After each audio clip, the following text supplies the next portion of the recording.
નમસ્કાર. આજે આપણે બુદ્ધિ એટલે કે ઇન્ટેલિજન્સને સમજવા માટેના એક બહુ જ રસપ્રદ દૃષ્ટિકોણ પર વાત કરવાના છીએ અને એ છે સ્ટર્નબર્ગનો ત્રિપુટી સિદ્ધાંત. તો ચાલો શરૂ કરીએ.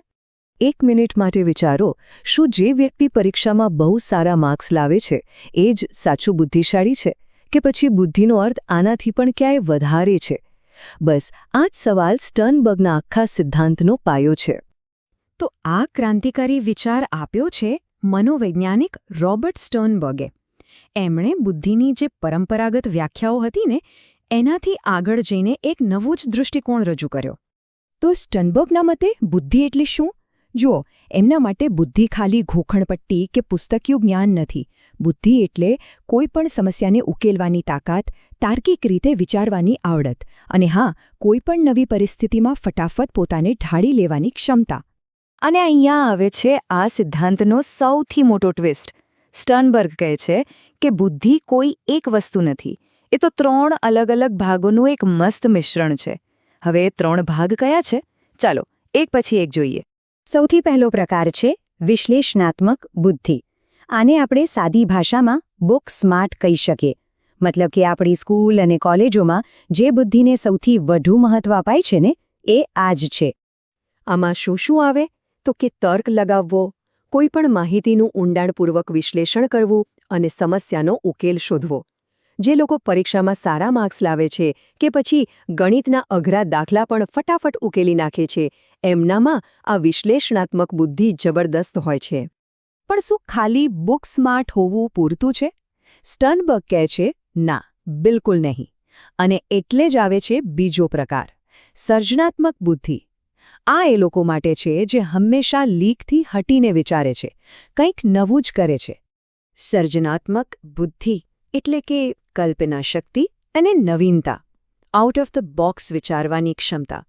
જેમ કે કોઈ શિક્ષક ભણાવવા માટે એકદમ નવી અને મજેદાર પદ્ધતિ શોધી કાઢે, અથવા કોઈ વિદ્યાર્થી પરીક્ષામાં પ્રશ્નનો એવો જવાબ લખે જે બીજા કોઈએ વિચાર્યો પણ ન હોય. આ બધું સર્જનાત્મક બુદ્ધિનું જ પરિણામ છે. અને હવે આવે છે ત્રીજો અને છેલ્લો પ્રકાર, જે રોજિંદા જીવન સાથે સીધો જ જોડાયેલો છે. આ છે વ્યવહારિક બુદ્ધિ, જેને આપણે સ્ટ્રીટ સ્માર્ટ પણ કહી શકીએ, એટલે કે દુનિયાદારીની સમજ.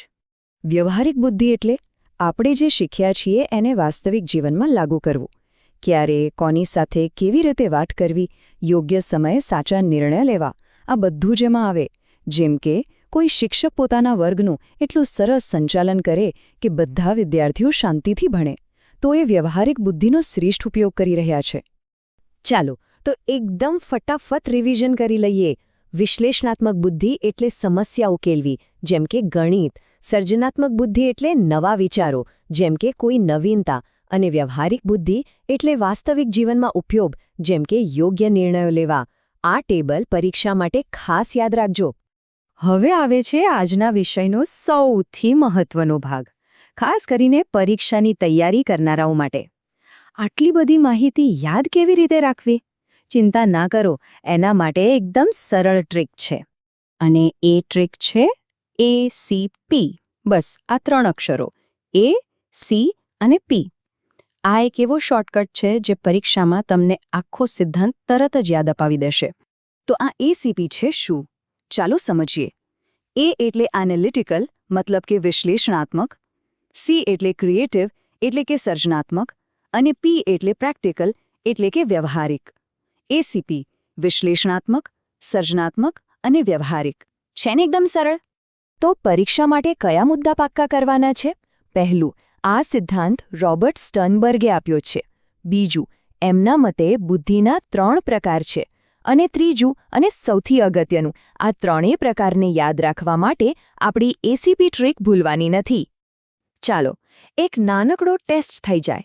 સ્ટર્નબર્ગના મતે બુદ્ધિના કેટલા પ્રકાર છે? 1, 2, 3 કે પછી 4? વિચારો, ACP યાદ કરો. સાચો જવાબ છે C, 3. જો તમારો જવાબ સાચો પડ્યો હોય તો સમજી લો કે આ વિષય તમને બરાબર સમજાઈ ગયો છે. અને છેલ્લે આ એક વિચાર સાથે આપણે સમાપન કરીએ. સાચી બુદ્ધિ ફક્ત પુસ્તકોમાં નથી હોતી.